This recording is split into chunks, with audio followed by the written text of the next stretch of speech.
Rehefa feno 12 taona ve dia azo lazaina hoe efa lehibe satria nahoana? Amiko aloha dia tsy azo lazaina hoe rehefa feno 12 taona ny olona iray dia lazaina hoe lehibe satria mbola eo ambany fifehezany ray aman-dreny izy sady mbola mianatra, mbola tsy hanasa. Azo lazaina fa olobe mihitsy izy satria fa misy karapanondro izy, afaka mifidy izy, afaka manao zavatra azo ataon'ny olom-pirenena jiaby zany izy. Rehefa feno 12 taona mbola tsy olobe raha amiko manokana raha feno 12 taona satria ny olo 12 taona azo lazaina fa olom-pirenena zany izy. Zany mety mahazo mifidy izy ary tokony manana karapanondro hoe olom-pirenena fa mbola tsy azo lazaina ololehibe zany izy. Azo lazaina olobe foana ndraiky izy satria zany izy fa mandray karapanondro koa izy fa mahay zaka tokony ataony jiaby. Fa olobe ka satria fa misy karatsy fa afaka mangala karatsy. Aminao tokony azo fahefana rehetra ve ny tanora anankiray rehefa feno 12 taona sa tokony iandry eo amin'ny faha 20 taona? Inona koa no mety ho antony?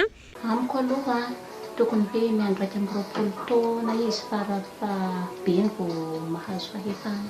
Izy ndraiky monko natao hoe izy misy karapanondro zany, misy zavatra mbo tsy azony atao maromaro fa izy mbo hoe miavy tena hoe ambonimbony kokoa zany taoninazy hoe 20 nazy zany, zay vao izy tena hoe malemy tena tsara zany. Tokony efa ahazo fahefana feno zany izy satria amin'ny maha-olom-pirenena azy tokony fa mizaka ahazo fahefana feno amin'ny maha-olom-bebe azy zany.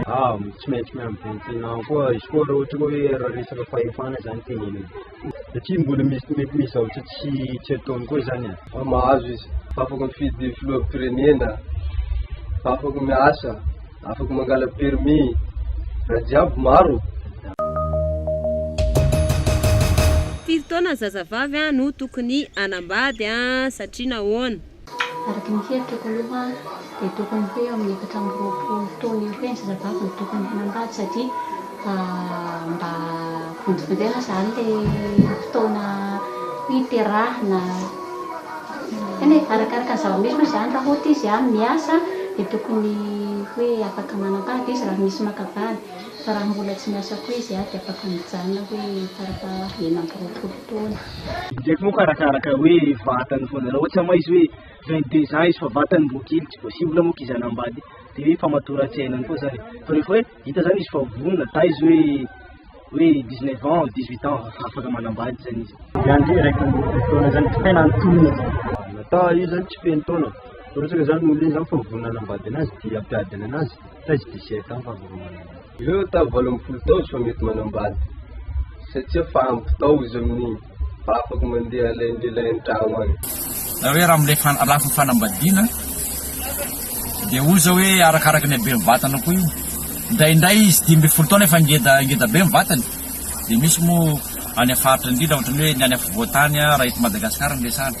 Aty amin'ny anindra tany zao aty anindra tany mifampiresantsika 12 taona fa mirongoronga be mivatany ohatrany hoe ngeza be izy fa ara-batana fotsiny. Rehefa manambady ve dia midika hoe olon-dehibe sy mahaleo tena? Ie, araky ny hevitra aloha, araky ny hevitrako zany matoa ny olona raika manambady dia afaka mahaleo tena izy mifehy tokantrano sy miaka ny bidy izay atsirovina amin'ny ampona.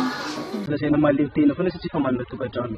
Fanambadiana aloha tsy midika hoe mahaleo amin'izao fotoana zao satria maro mbola tsy ampitano amin'izao manambady ireo mandeha tokantrano kanefa mbola tsy ololehibe zany lazaina zare satria mbola tsy ampy 20 ans zany ireo nefa efa mandeha tokantrano. Dia tsy midika hoe rehefa tokantrano zany hoe ololehibe.